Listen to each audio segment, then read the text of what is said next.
T-Bar in the morning. Jeez, it's gonna be nothing but jokes the whole time. Lawrence Styles Rosenberg and Robert Glasper in the building. Yeah. In the building. Now, if you don't know about great music, great jazz, and one of the greatest piano players in our hip hop kind of jazz world since the 90s. Word. His name is Robert Glasper. Some of the accolades, I'm sure you have. You want to run through your discography? I mean, you know, I'm everywhere. You know Just what I'm saying? start, Robert. This is the one opportunity. I got sunglasses on. I'm gonna put the sunglasses on. Grammy winner. You know what I'm saying? Talk to him. Apostrophe S. Grammys. Thank you.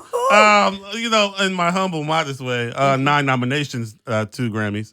Oh, 2 Grammy wins. Facts. It's not a big deal though. It's about the music for me, you know. No, that's true. So let's go through them. And if you check your iPod now, I'm in Mac Miller's new shit. I'm on Commons, all over Commons new shit. I'm on the Pimp a Butterfly, all over that. I'm on Maxwell's new shit. You might have heard them on this joint right here. You might have in your life heard this song right here. There we go. You know, that's me on keys on that. You know, that won a Grammy too. I don't think I get the actual hardware. I think I get a piece of paper. Some sort of certificate. I get a ribbon. A pin? Little pin. But you yourself also put together. You were the music director for Maxwell for many years. Well, no, I was playing piano. My boy Derek Hodge was the music director, but I was Maxwell's piano player for since when he came back out with the whole Pretty Wings stuff. So from 09 to like 2013, I was his piano player. Got it. And then recently, I just missed the show. I can't believe I missed it, but I wanted to take my daughter to her first concert, which was yourself, Herbie Hancock, and Terrace Martin in Prospect Park, but I couldn't pull it together. We had an event that night. Yeah, we had some. Coors Light or something. Shout out to Coors Light, love you, but you made Issa miss her first concert in Prospect Well, guess what? He's back October 3rd, Bowery Ballroom. Boom, I'm back. Know. Oh, you know dope. what I'm saying? Yes. And now you're putting out a new project. Yes, my new project is called Art Science. Features me and my experiment band. Which I was honored to see you guys and got invited to see you at this. Remember we went to Billboard 100. Remember I was out there early. I was like, yo, I went to this crazy venue in this insane part of in Tokyo. Yes. That's right. The most beautiful mall. This Billboard live thing, and they were performing live. It was dope. It was real dope. Yeah, that was in Tokyo. Yeah, that was a few months ago, right? 2 months ago. Yeah, they have I'm guessing in Japan they have a great appreciation for the music. Totally, but you would never know it until after the song's over, because they just sit still and stare at you. And stare at you. They don't talk. They don't do anything. So while you're playing, you're like, are they into it? I don't know if they're into it. They really just make you question yourself, and then afterwards they're like, you know. So it's cool. It's the culture. But they don't want to disrespect. Exactly. You know? Exactly. Well, it's all about respect. Yeah. Exactly. How lucky do you feel to be in a genre that is, I mean, the kind of music you play and are interested in is not by any normal standards financially viable. Not at all. Someone else was like, if someone comes up to you, and I'm sure this happens, and says, I want to do what you do, my natural response would be like, well, you're shit out of luck because there's only me. You know, like how you got yourself in a how lucky do you feel? How lucky do you feel to occupy the Robert Glasper space? Because it's just you. Awesome. It's awesome. It is just me for now. It is just me. There's some young cats that are probably going to be coming up. That what it is, you know, I was inspired by people like Roy Hargrove. You know what I mean? Because Roy Hargrove was in the jazz world, but he also is all over the Voodoo album. And all over the Water for Chocolate album. So he's doing hip hop stuff and dressing hip hop, style when I was in high school. So I looked up to him and it made me want to do it. So, I'm sure that a lot of young cats are looking up to me that want to do it as well. What are some of those young cats that you look at that you're like, they could probably be next? They're out there. I don't know them yet. But they're out there. They're out there. They're out there. Yeah, you'll I'm hear sure from you get the tweets and people reaching out. Yeah, but you guys do the work. That's the thing. I tell people all the time, some cats just want to go straight to the hip hop thing about I'm on my Glasper shit. But the thing is, I'm really good at playing jazz. I have all the jazz accolades. You know what I mean? Run through, because I've heard you talk about this before and I didn't really understand it, right? But the jazz improvisational musician world is a certain language that if you ain't in it and you don't study it, you don't get it. Exactly. And you don't get it. And what I did was I purposely waited to do my crossover stuff until I finished. I did 3 or 4 straight up jazz trio records so I can get the respect as a piano player. Because as an African-American piano player, they automatically don't want to give you the respect of being a jazz musician. They want to, they'll quickly be like, oh, he plays hip-hop. He's a hip-hop R&B musician. Quickly, yeah. Especially if you after all these years, both. after the Herbie Hancocks of the world and everyone that's come along. Totally, because Herbie went to he did his thing. He just started doing rocket and started doing funk and all that stuff, Headhunters and all that stuff. So when as an African American, I knew I was going to go into those lanes, the R&B lane, to the hip hop lane. I wanted to make sure I first solidified myself as a a bona fide jazz musician, so I can get that respect. You know what I mean? So in all the downbeat magazine polls and all those jazz polls, I'm in at least the last one I was in top 10 of 8 categories. I'm always in. How those long categories. did that take for you? Like, how much work are we talking about? Over what period of time? Man, I was playing at a club in Brooklyn called the Up Over Jazz Cafe every Thursday with my trio. And I started that in 1999. And I did that for like 4 years. And I was literally just playing to the waitress because no one was there. You know what I mean? Wow. And every blue moon, some cats would roll through. But that was just me and my trio practicing, shedding and writing songs, seeing what works, and on your Billy Joel Piano Man. Just on my just exactly. Just me and the tip jar, But and then from there I started doing little gigs around the city, boom, boom, boom. So I've been at it as trying to be an artist since like '99, honestly. You know what I mean? Because the way I got into the R&B hip hop stuff is, me and my boy, shout out to Bilal, we went to college together and we met the first day of school, So we started working on his demo immediately, just me and him. Then he got signed.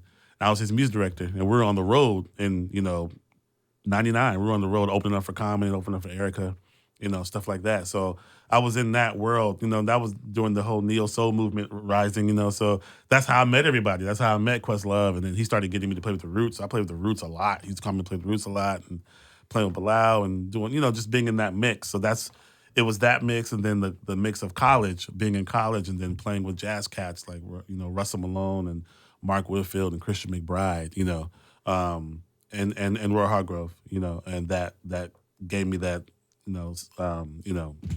straddling both sides. So you were always a big hip hop head? No, I got into hip hop literally because of Midnight Marauders when I was in 11th grade. Okay. In Houston. You know what I mean? And that was a very jazz. I mean, it was very musical, very jazz. And that's what brought me to it. Not the lyrics or anything, but it was literally the samples they were using. I knew those samples. I knew what that was, For instance, Lyrics to Go. I'm from Houston, so that's a Minnie Riperton sample. And that's Joe Sample on keys. And he's from Houston. That sample is Joe Sample. I always used to see that written, and I would be like, wow, Joe Sample. How old are you when you first started playing the piano? 11. I started late. Okay. You know what I mean? I started late. Yeah, so when I heard this beat, I was like, because my mother was a singer. She's a big Minnie Riperton fan as well. So I knew Come Inside My Love. I knew the tune already. So when I heard this, I knew what this was. Amazing. One of the top 5 hip-hop beats of all time in my book. And then, but after Tribe Called Quest, obviously, your love for hip-hop, before Tribe, it was all Ghetto Boys. Right. I'm from Houston. It was all Ghetto Boys. Right. DJ Screw, it was all that. So when I moved to Houston, so you still loved hip hop. It was just it didn't lead you in that direction. Yeah. That you'd be thinking about playing it. And he wasn't in the Common, Talib Kweli. No, and there was nobody. J Dilla, Roots, that thing. When I moved to New York, I realized who Dilla was. I realized I had his stuff already because in high school I had the Busta Rhymes, Woo-Ha Got You All in Check, that album. Yeah. And that has my actual favorite hip hop track of all time. On the album? Still Shining. Yes, it's on the album. I don't know if I have that on. It's a J Dilla track, Still Shining. Once I moved to New York, I got engulfed in playing it live because everybody in New York was playing it live at that time because that was when neo soul movement was popping and everybody was doing live band stuff. So I came at the exact right time. Pause. And it was. I was waiting. We've been the whole interview. We've been the whole interview almost. It's made it pretty far. So now you're seeing all this come together, right? Yes. Because obviously in the 90s you had a lot of great things that used jazz and influences, but then in the 2000s it kind of rebirthed again. Totally rebirthed again, and the musician was like used again. It was like a good thing to be a good musician. You know what I mean? A lot of these genres of music, like R&B genre and like some of the, the hip hop stuff has become so R&B a lot of times, where it's like and very cliche sound, and super cliche sounding. Yeah. You don't have to be a great musician to play on those gigs, to go on those tours. Right. You don't have to be great. You just have to be good. You have to be okay. And a lot of it is run with, they're running it with the track playing in the background. Anyway. Yeah, all that kind of stuff. So you don't have to be an amazing musician because they're not using your amazing musicianship on those tours. Right. Most of those tours, they're not. You know what I mean? Now, for instance, like Maxwell, those cats are amazing. You got to be able to play. You got to be able to play in Maxwell's band, and he has a lot of the greatest musicians that I love in his band now. You know what I mean? So in that band, because it's not all track. You know what I mean? Mm-hmm. And it's vibing off of the actual vibes the actual musician is giving. It's real music. You know what I mean? So going back to like the beginning, the early 2000s, do you think it helped you that you weren't such a stan for these artists? Because otherwise, going back, I would think would have been pretty overwhelming to end up in a room with the Roots and Dillas and Commons had that really been what you were into. Right. So you were able to be kind of cool because you weren't huge fans. I didn't know. I was giving Common piano lessons, and I didn't know what he did. I knew he was a rapper, but I had no records. I didn't know he was famous. I didn't know anything. So, because Bilal introduced me to Common at one of the sessions, and he saw me play. He was like, "Yo, Bilal," introduced me to Rob. Introduced him. He was like, "I want piano lessons." And he lived like 5 blocks away from me. Me, Erica, Common, Bilal, and a few others lived like a few blocks away. So I was going over his house like every week. He had a Rhodes in his living room. Do you think he had a really nice house? No. He had a regular Brooklyn kind of place. Regular Brooklyn kind of spot. Yeah. But he had a Rhodes in the living room, and he wanted to learn Roy Ayers songs. So I was going over his crib every week, teaching him how to play Roy Ayers songs. And at that time, I did not know he was this famous rapper. Well, so and now you're on his latest project, which he has with Marsha Ambrosius. You're dropping your album. What's the title of your album tomorrow? The title of the album is Art Science. One word, Art Science. Yes, Robert Glasper Experiment. So were you around when this song got made? And this is a shout out to Casey Benjamin, Mark Cullenberg, and Derek Hodge, cats on the record. Woo! Now this is Reminisce. This is the first person that they had Bilal work with when he got signed in '99 was Dilla. And Bilal brought me out to Detroit. We watched him make this beat in Dilla's basement. We went to a strip club. We went to eat. Went to a strip club. Came back to Dilla's basement at 4 a.m, around 3 or 4 a.m, and he made this beat right before our eyes. And it was so amazing. That bass line is literally 3 or 4 different albums put together just for the bass line. So it's not like he just took one bass line sample and chopped it. No, sir. Took sounds from all these. He took like 3 or 4 notes from 3 or 4 different records.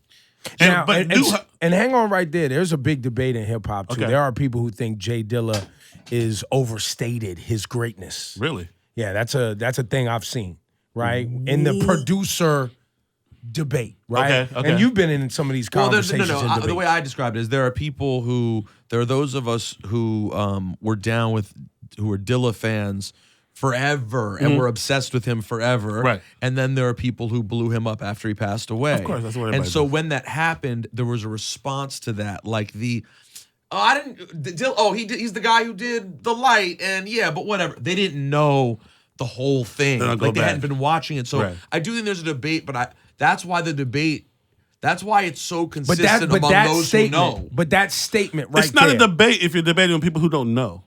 To me, that doesn't count. Like if they really spent time. Yeah, but that right there, that statement, that someone, and Dilla played the keys a little bit. He played bassline keys and he sampled all that. And played drums. And played drum. But the awareness to pull a bass line from different places. Brother, if you piece it together, then make it all flow is a talent of itself. Sometimes the making of a genius is how they make the beat.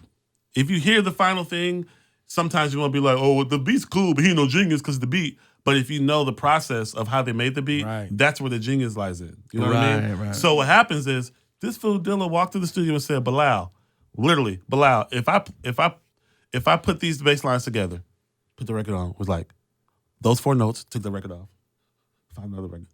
Those 4 notes, and took another record, and those 4 notes. I put those together, could you sing over that? And we're like, what? You didn't even know what he meant. No, we're like, what do you mean? We can't hear that. I don't know. He was like, hold on.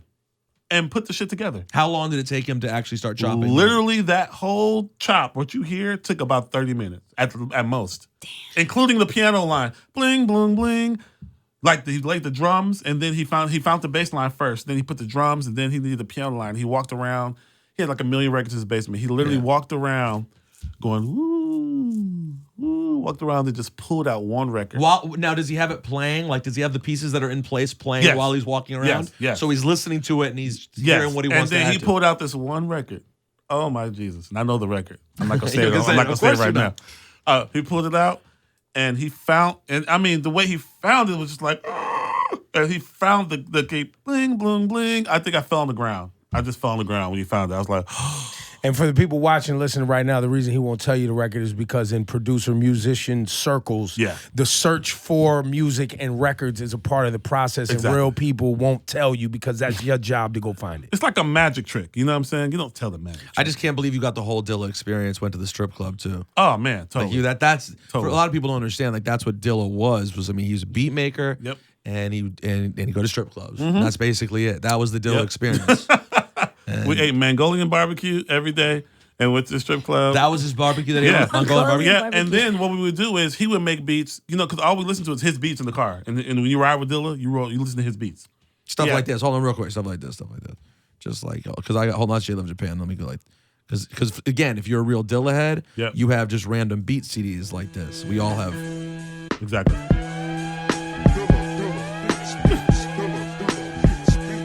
If you haven't listened to a joint that goes Dilla, beats, you've never listened to Dilla. Some of these joints I remember hearing back in '99, but they're just now, you know. They eventually, after he passed away, the beat CDs kind of all just. So he would make beats during the day while we're at the studio. During the day, he would make all these random beats and stuff, and then we would go to a club, and he'd give it to the DJ to play, or go to the strip club and give it to the DJ to play right there, just to see how it feels. And the DJs knew, even in the strip clubs, it's not typical strip club music. It's Dilla. But they knew he was the dude. It was like, they would just play the shit right away. Something he made that afternoon. If I could go to a strip club where they played Dilla beats, and I would go to strip clubs all the time. That's your dream come true. That's a strip club. Well, the Robert Glasper experiment and experience you could get on Apple Music and any other place beginning tomorrow. Yes. And the experience of watching him record, throw on a beat, consists of something like his son sitting in a corner on a laptop. Hold on. Let me you want an actual instrumental? Just whatever, just throwing something. All right, hold on. That's not playing. Yeah, baby, what love got? And his son's in the corner. Yep. Oh, no, that's not an instrumental. Hold on. Sorry, guys. And Robert's sipping on, I think you drank wine, I think it was. It was like red wine or something. Just throwing down wine. Yeah. And he forces everyone in his band stand up in the room. And then they start freestyling. Bars. All of them? The musicians have to spit bars. His son, who's 9, 11? 7. Yes. Bars. Bodied everyone in the room. You know what I mean? You got bars for us today, guys? Oh, man. What you need? So you need Ciroc or what? What else was in it? It was Ciroc, red wine. I don't know if he was mixing. Hold up, man. It's a little early. I'm tripping like my man was from Mr. Furley, Jack Tripper. Rob G's the Rob Ripper. Stripper tipper. By the way, ladies and gentlemen, it wasn't good bars. I'm not saying it was good. It was. I told you, after 3 Long Islands, I'm nice with it. After 3. It wasn't good. I've only had coffee. I don't rhyme. I watched your 7-year-old son slay you in front of everyone. His name is Robert Glasper. Definitely go check out all his music. Art Science. Yes. Before I let you out of here, I want to run through the things that you have coming out because you have a lot coming out. The Common record with Marsha Ambrosius just dropped. Yep. That song just dropped. But the record, the whole album, probably be out in next month, actually, sometime next month. And what else you got? That joint, my album's coming out. I'm co-producing Herbie Hancock's new record. Me and Terrace Martin co-producing that. So we're still in the studio working on that. So I don't have a drop date. And how was that tour? Or was it just the one show in Brooklyn? No, it was just the one joint in Brooklyn. It was a one show. The one joint in Brooklyn, yeah. What else I got on the horizon? Anything? Look at him. Gotta take off his glasses. Oh, Mac Miller's album. Did that drop already? No. Okay. Next week. Next week. So I'm on that. You're not on the single, are you? I don't know. With Anderson? The Anderson .Paak. The Anderson .Paak. No. I'm on like 2 or 3 songs though. Okay. featuring on one of them. The album's supposed to be really good. I'm excited about that. Man, Mac Miller's an actual musician as well. Like a lot of cats don't know. Like he plays keys. Yeah, he's a real bass. Like dude's a real musician. Like we talk like musical terms and shit. And he's become a really musician. Totally. Yeah, which is crazy because when he's only been around like 6-7 years. Was he always that? Nah, when he first started, I'm pretty sure he was just a rapper. But within a people year, don't know. No, I think he probably was like that, but he probably didn't let people know. Just didn't know. Yeah, you know what? You could be totally right. And sometimes when you know how to play, I know a lot of guys that they don't think it's cool. They think it's soft. It's becoming cool now to be, like Anderson .Paak gets on stage, he plays his drums, he sings, you know what I mean? He rips it down. There's artists. Most plays keys and plays drums, and Tip plays keys. Yeah. You know what I mean? Like it's actually dope to play an instrument. It just makes the beats better. Yeah, it is. It makes the beats better, especially if you're a producer. Do you where are you at with today's music, Robert? How do you feel about? Because I know you love some of the ratchet shit. You love a ratchet record every now and then. Every now and then. But what's your overall feeling of music today? My overall feeling of music is that there are not enough individuals. I feel like most people reflect the time. They're just reflecting the scene. You know what I mean? They're not enough individuals. And sometimes I know people feel like, because of the record station, I mean the stations and the radio station, blah blah blah. To get airplay, you got to do this. So everybody's kind of doing that instead of being who they are or who they could be. You know what I mean? So I just feel like I've heard it before when I hear most artists. I feel like they're just another version of I've heard it before. What makes you excited today? Give me a couple of artists that top of your mind that you're like, this is exciting. I like Anderson. Yeah, definitely. I love Anderson. He's so musical, man, and the album kind of goes different places. I love that. I love Kendrick. How do you feel? I and Ebro actually agreed with this, and I know I'm a Kendrick dick rider, so it was expected, but I do think it's true. After Anderson .Paak came out, I was like, this album is like the perfect R&B accompaniment for Post to Pimp a Butterfly. Totally. It's like it's just the continuation of the Anderson vibe. even sounds like Kendrick sometimes. Yeah. In his phrasing, vocally. all that. Vocally, yeah, totally. But most albums, if you think about every album that came out after Pimp a Butterfly, they're all kind of patterning their way a little bit after. Even Dre's album, even I hear influence from De La Soul's record, which is dope. And that's what it's supposed to be. Somebody comes in, because Kendrick didn't give a fuck, and I love that. He didn't. What I love about Kendrick's album is he didn't go get Nicki Minaj and Chris Brown, the same guest everybody has on everybody's album. That would be a bad day for me. The same 14 guests, the same people. He said, I want Bilal and Layla Hathaway. If I looked on Kendrick's album, he was like, yo, new album, first single, Nicki Minaj, second one, Chris Brown. I'd be like, not because I don't think they're dope, but just because it would mean that he was trying to do what people do, and that's not what he does. And he went left and had people follow him. Yeah, now people are going left. And that's what real innovators do. Period. Robert Glasper, pick up the project, Art Science, available tomorrow. Always good to see you, sir, man. My bro, congratulations, thank you, man. And, Thank you. And you artists and musicians watching this, man, the path isn't always an easy one. It ain't for bread. Not at all. But when you get there you go. Now it's cool. Terrence Martin is out. He's been working a long time. Kamasi Washington been working a long time. Robert Glass been working a long time. The quote is, losers try too hard. Winners forget they're in the race. They just love to run. Facts. Based on facts. Gems.